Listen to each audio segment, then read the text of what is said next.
El sueño de Menashe. Primera parte. Menashe era huérfano. Vivía con su tío Mendel, un pobre vidriero que ni siquiera conseguía vestir y alimentar adecuadamente a sus propios hijos. Menashe ya había terminado el Heder y después de las vacaciones de otoño entraría como aprendiz con un encuadernador. Menashe fue siempre un niño curioso. Tan pronto como fue capaz de hablar, empezó a hacer preguntas. ¿Qué altura tiene el cielo? ¿Cuál es la profundidad de la tierra? ¿Qué hay más allá del extremo del mundo? ¿Por qué nace la gente? ¿Por qué muere? Era un día de verano, cálido y húmedo. Sobre el pueblo flotaba un resplandor dorado. El sol se veía tan pequeño como la luna y tenía un color amarillo cobrizo. Los perros corrían con el rabo entre las patas. Las palomas reposaban en el centro del mercado. Las cabras se cobijaban bajo el alero de las chozas, rumiando y agitando las barbas. Menashe se había peleado con su tía de Bosa y salió de casa sin almorzar. Tenía unos 12 años, la cara alargada, los ojos negros y las mejillas hundidas. Vestía una chaqueta desgarrada e iba descalzo. Lo único que poseía era un libro destrozado que había leído docenas de veces. Se llamaba Solo en el bosque salvaje. El pueblo donde vivía estaba situado en medio de un bosque que lo rodeaba como un cinto y que, según decían, se extendía hasta Lublin. Era época de moras y también, aquí y allá, se podían encontrar fresas silvestres. Menashe se abrió camino entre los pastizales y los campos de trigo. Como tenía hambre, arrancó una espiga de trigo para comerse los granos. En las praderas había vacas echadas, tan acaloradas que ni siquiera agitaban sus colas para ahuyentar las moscas. 2 caballos, la cabeza de uno junto al anca del otro, estaban sumidos en sus pensamientos equinos. En un campo plantado de alforfón, el chico se sorprendió de ver un cuervo posado en el sombrero roto de un espantapájaros. Al adentrarse en el bosque, Menashe sintió que estaba más fresco.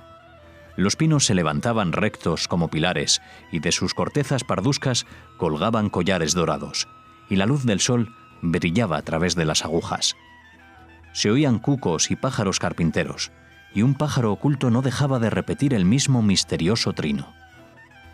Menashe pisaba cuidadosamente el musgo almohadillado. Cruzó un arroyuelo poco profundo que corría alegremente sobre guijarros y piedras.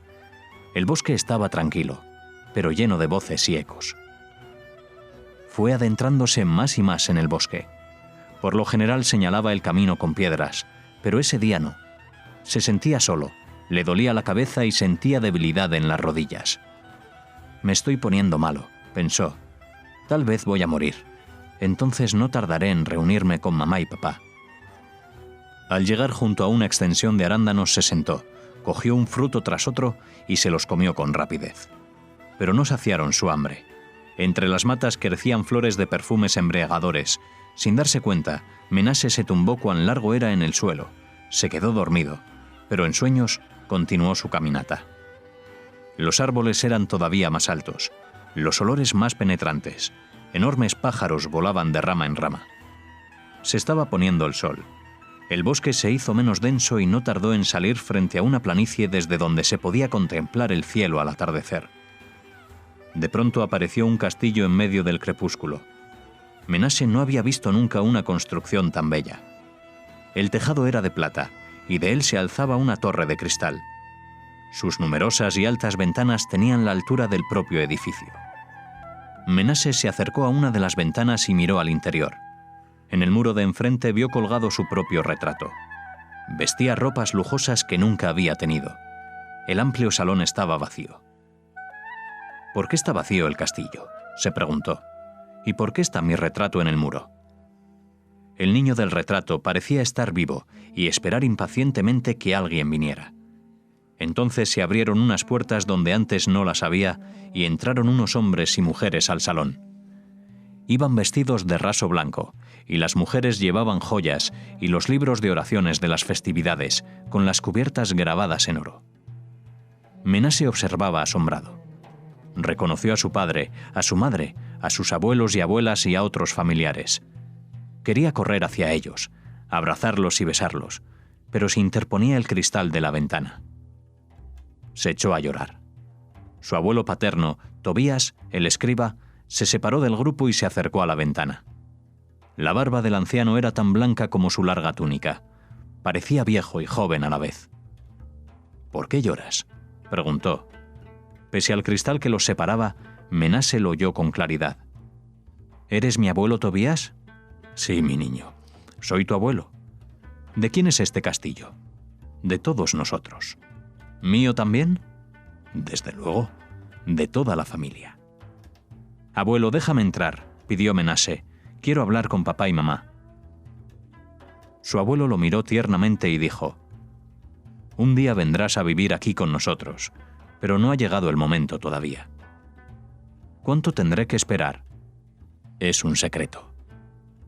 «Tendrán que pasar muchos años». «Abuelo, no quiero esperar tanto. Tengo hambre y sed y estoy cansado.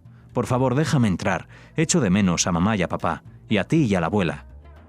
«Mi querido niño, nosotros lo sabemos todo. Pensamos en ti y te queremos. Todos esperamos el momento en que estemos juntos, pero debes tener paciencia. Tienes un largo camino que recorrer antes de llegar aquí para quedarte. Por favor, déjame entrar solo unos minutos». El abuelo Tobías se apartó de la ventana y se reunió con otros miembros de la familia.